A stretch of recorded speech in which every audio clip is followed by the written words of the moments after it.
Chille DeCastro goes dark. No updates on his board game. No details on when tomorrow will come. Is all hope lost? Island Audit says that even though he did all sorts of building and zoning violations, he's only being punished to silence his big mouth. Wants his fans to pay his $75,000 fine if he can't get justice. Floyd Wallace misses his court date. What is going to happen next to the YouTuber as he was set to go to jail? Plus, Regan Benson doesn't go live as she addresses the Englewood City Council. What the what? Is she unwell? All this and more on this edition of Auditing Insanity.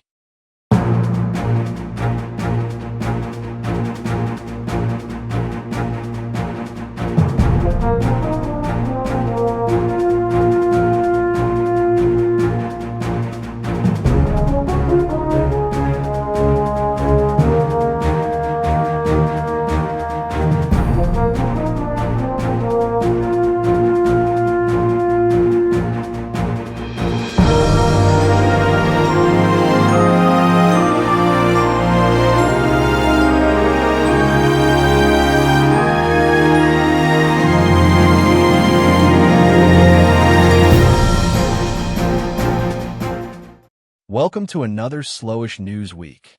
I'm Johnny Jones, and this is the combined Auditing Insanity newscast for Monday, February 17th, Tuesday, February 18th, and Wednesday, February 19th, 2025.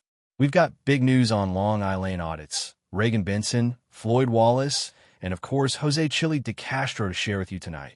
We're going to dive right into the news as we ask you to focus on DeCastro misses self-imposed game deadline. Fans of Chille DeCastro asked on Monday when a deadline of tomorrow actually meant any time between the moment I say it and never, depending on how, allegedly, high I am, as the YouTuber missed another self-announced deadline in relation to his constitutional law scholar board game. DeCastro, appearing as what some described as a 50-year-old homeless man tweaked out of his mind on Saturday, live-streamed a series of promises for tomorrow, including the revelation of the real name of his board game, a channel rebranding, a website, and the first of many classes devoted to playing his game. No one who heard his words thought that he was capable of keeping any of his promises, and those who were not familiar with his promises who are now hearing it are more than likely saying, "Chille fucked up again?" Why is anyone surprised? That's what he does. DeCastro himself again, after admitting that he hadn't showered, worked out, watched anti-police videos or anything other than working on the giant and unnecessary wall of historical figures, events and ChatGPT errors that he claims are essential to the game. Why DeCastro needed a physical wall of schlock is unclear. In 2023, during his split with former business partner Colin Project Constitution Campbell, it was revealed that DeCastro bought an expensive camera rig that would allow him to film at different heights and up to a 90-foot wide area. DeCastro filmed himself working on the contraption over the past 2 years. For the board game, his intent is to apparently hook his iPhone to the device and be able to zoom in and out on various parts of the wall as he teaches classes devoted to whatever area of his version of history he is focusing on. Observers have casually pointed out that it would have been cheaper and easier to create the wall as a Photoshop graphic or a series of Photoshop graphics. This would allow DeCastro to stand in front of it via his beloved green screen, simulating the massive expanse of a physical wall, and allowing him to zoom in and out with ease. Photoshop would also allow him to spell and fact-check elements of his Great Wall that observers have casually pointed out need serious help. Plus, there's the fact that no one will be able to duplicate the Great Wall anyway, as finding 90 feet of empty wall space in the average American's house is a pipe dream. From DeCastro's ever-changing description of the game itself has supposedly evolved from a traditional family-style board game with tokens and squares and Monopoly-style chance cards. It now features a deck of flashcards that rely on DeCastro's many coming lectures on the subject to fuel the board game and to help generate multiple bills that DeCastro promises will be able to be produced by the game. DeCastro was supposed to have a working demo as part of the Tomorrow package of promises, but the who, what, where, when and my god man why are you killing yourself over something so stupid or lost to time, alleged, chemicals and the schedule of one Jose Maria Chille DeCastro. DeCastro's own fans have expressed concerns about his growing obsession with the game. Longtime supporter Donnell Brown, who DeCastro trusts to put donations on the prison commissary accounts of Craig Hendry and others, recently complained that DeCastro has not focused on expanding membership to his TeamDLZ.com private server. According to Brown, his for-profit server, memberships starting at $7 per month, has capped out at 70 of his 628,000 YouTube subscribers. While up from the previously reported 65 subscribers shortly after launch, the interest in the site does not bode well for DeCastro's future projects. Also of note are unintentional potshots taken at DeCastro by his supposed fellow YouTube supporters. Basil Beasy Watchdog Zanger, who has made his frustration with DeCastro's refusal to do fundraisers for his supporters clear over the past few months. With even his most ardent supporters questioning DeCastro's increased obsession with the board game, to the expense of everything else in his life, it will be interesting to see how far DeCastro goes to finally finish this product. We'll update later if he goes live with announcements.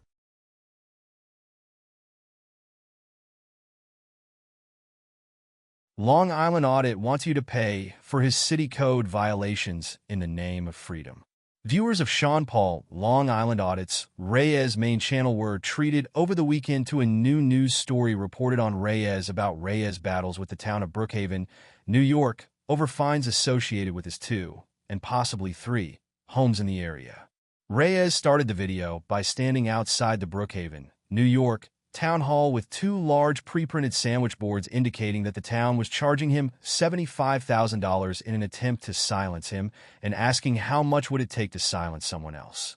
The placards themselves were professionally done, double-sided, and more than likely out of the budget of most citizens, let alone a member of We the People, the group of normal everyday citizens that Reyes demands payments from on his YouTube channel to support his sometimes criminal activities.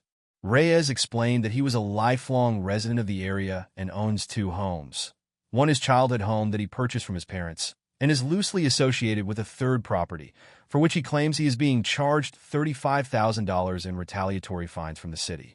His point was he was being silenced by the affluent town, and he wanted all of his fans to essentially brigade the town's Facebook page, Google reviews, and make personal calls on his behalf to let the town know he was mad as hell and he wasn't going to take this horrible, horrible treatment anymore.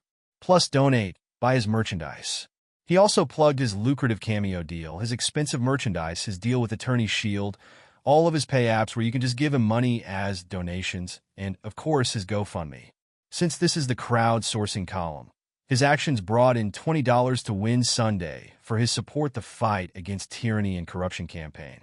There were no winners on Monday, as the market froze to death with no new donations recorded. To date, besides his lucrative deals with Attorney Shield and Cameo, notwithstanding, he's brought in over $100,000 in GoFundMe donations over the past 2 years. His unlawful arrest and constitutional rights has brought in a total of $2,433 over the past 2 years. His Support the Fight Against Tyranny and Corruption dominates his GoFundMe take with a total of $52,568 in donations. His Fund Legal Defense Against Unlawful Arrest has recorded a respectable $16,361 in donations. His help with criminal defense attorney for this case has stalled at a $21,650 take. His help with legal fees to fight Tyrant's lawsuit never really got off the ground with $1,891 in donations. His help with billboard truck purchase to expose tyranny brought in $11,671 for gas and expenses for the $160,000 truck he had already purchased. Finally, his Support Freedom Stand Against Tyranny Together campaign has brought in $4,579 over the past 2 years. His grand total from his We the People supporters and GoFundMe donations over the past 2 years alone has been $111,153. As Reyes claimed, he has lived in Brookhaven his entire life and owns 2 properties, probably 3, but who's counting? It's noted that the average sale price for a home in Brookhaven in 2024 was $577,500, meaning he has over $1 million invested in homes in the area. The median household income in Brookhaven is $121,340, and 58.95% of the households earn more than the national average. Reyes offered no real proof that he was being retaliated against other than he was famous, and they know who I am. Though he repeated all of his claims and made sure that we the people knew he was gosh darn outraged that Crookhaven would actually do code enforcement for things he admitted were in violation on his property. He also claimed that he had already gone to court over the code violations. The city offered to settle with him if he paid $25,000 instead of the $75,000 he claims he's being fined. He refused the deal and framed it that the city was forcing him to pay $25,000 or be silenced. He promised his viewers that he'd be bringing out his $165,000 electronic billboard truck to help him protest, and ended with a commercial pitching all of his merchandise, endorsements, and of course, donation links. The rich get richer, folks, as we beg for help keeping the lights on. Journalism is not free. Both ReallyCoolSite.org's daily newspaper and our daily newscasts are funded by your continuing donations and what we make from our YouTube AdSense revenue each month. If you'd like to contribute to help us keep the lights on, eating, keeping the cats fed, and writing new stories to feature on both the newspaper and newscast each day, we do have a GoFundMe set up at the address on screen right now. If you can't afford to contribute, please watch the advertisements on our videos, like, share, subscribe, and comment. You can help by doing next to nothing, and we thank you in advance for pitching in.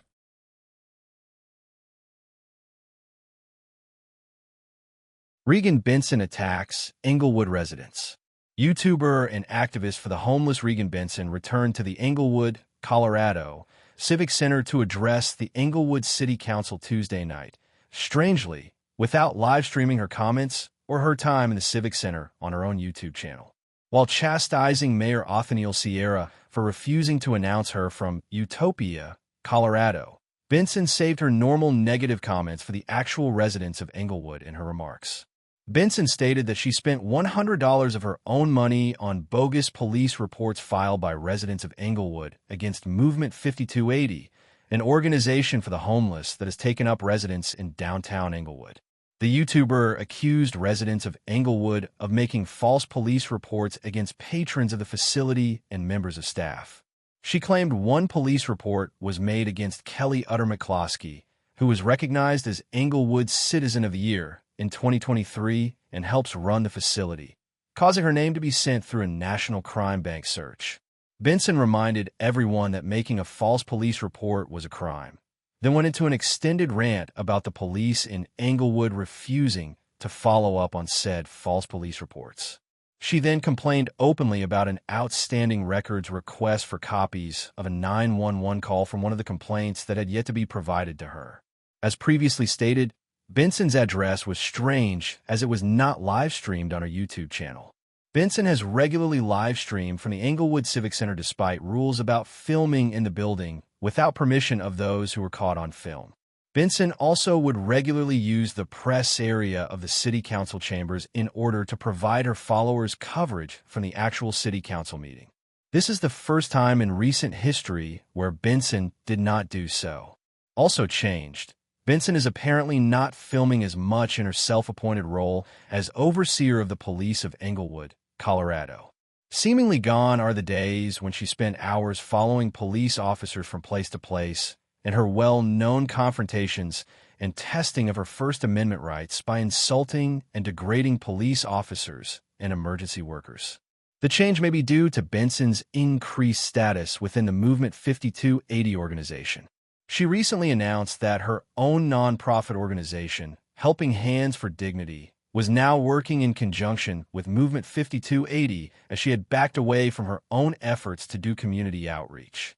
As part of her comments, she called out Englewood for not promoting that Movement 5280's facility would be used as an overnight shelter in extreme weather conditions. She asked for an update the automated homeless emergency line with the changes immediately. This is a continuing news story.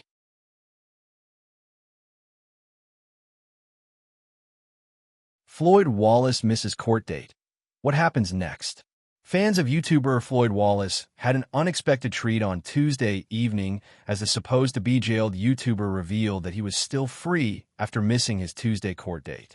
Wallace explained that he had overslept and had missed his opportunity to make it to court on time Tuesday morning when he found out that all courts in Cleveland County, Oklahoma, were closed on Tuesday due to severe weather in the area. The YouTuber's story makes little sense under scrutiny, as the trip takes 5.5 hours by car and Wallace was scheduled for court for 8 a.m. local time. If he was taking a Greyhound bus, the single route offered in Norman, Oklahoma, leaves at 7:25 a.m. and gets to Norman at 8:49 p.m. most days. He would have had to spend the night in Norman at a hotel to presumably sleep in. Wallace didn't pause long enough to linger on his actual story, as he was just happy that the court had been closed on Tuesday. While briefly wondering if there was a warrant for his arrest, as he didn't check in with the court, he claimed that he had heard that his case was rescheduled for February 25, 2025, though he wasn't sure of the date or time. Oklahoma's court website was its usual shade of unhelpfulness on Wednesday morning, offering no updates to the docket. Wallace himself didn't seem to care as he went into a rant about needing a new audience to replace his current audience. The YouTuber acknowledged that his audience no longer has the resources or desire to fund his sex tours of South America and the Far East. While he was successful in fundraising for a check bag last week before his flight to the United States, he began to brainstorm about growing his audience. After a donation, he opened a panel with a fan named Unfriendly Stoic. Wallace announced that he was giving up his current apartment to cut costs while he was in jail and when he was overseas. He said he could no longer afford to pay $1,000 for rent in an apartment he never used. He was unclear on where he would stay once his prison time was up, but indicated he was in the process of moving out of the apartment. After another super chat, Wallace admitted that he is making $2,500 per month off of all of his YouTube channels. Unfriendly Stoic asked Wallace about hiring an editor to help produce his backlog of videos. Wallace said that he could no longer afford to hire a freelance editor based on his current levels of pay, especially when he was saving for another overseas tour. He repeated his previous claims that he was tired of going places where most of the women he encountered did not speak English. The pair discussed Wallace possibly returning to Thailand or the Philippines, with Stoic claiming that Wallace could always take a job teaching English in Vietnam, which would bring him an endless supply of young women. Wallace balked at the idea of getting a job, switching the conversation towards his belief that Brazil is a racist country that hated black men before ending his live stream for the night. YouTuber Wallace has yet to reopen his ongoing GoFundMe campaign to fund his previous trip to Asia. The market closed on Tuesday with a $180 donation to our own ongoing expenses account to take the day. Journalism is not free. Both ReallyCoolSite.org's daily newspaper and our daily newscasts are funded by your continuing donations and what we make from our YouTube AdSense revenue each month.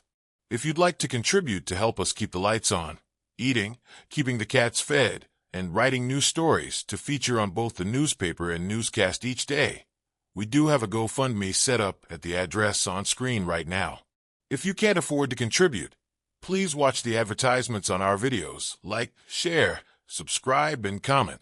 You can help by doing next to nothing, and we thank you in advance for pitching in.